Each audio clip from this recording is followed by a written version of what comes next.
ఇది ఒకప్పుడు municipal shopping complex.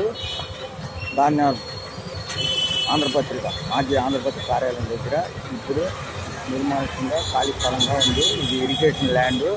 దీంట్లో షాపులు కట్టి గవర్నమెంట్ సొమ్మును, మున్సిపల్ సొమ్మును ఇలాగా కట్టడం పగలగొట్టడం ఈ విధంగా జరిగింది. ప్రస్తుతం పోలీసు వాళ్ళు పక్కనే కట్నాపురం పోలీస్ స్టేషన్, దానికి సంబంధించిన కార్లు, స్టేషన్కి సంబంధించిన వెహికల్స్, వాహనాలను ఇక్కడ పెడుతున్నారు.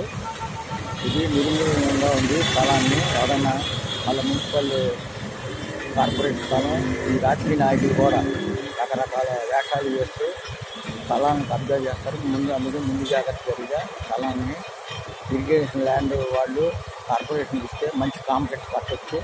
పూర్వం కట్టిన కాంప్లెక్స్ నిరుద్యోగం ఉండి అద్దెలు కూడా రాక చాలా ఇబ్బందులు పడ్డారు. ఏదేమైనా కార్పొరేట్ స్థలం ప్రస్తుతం నిరుద్యోగంగా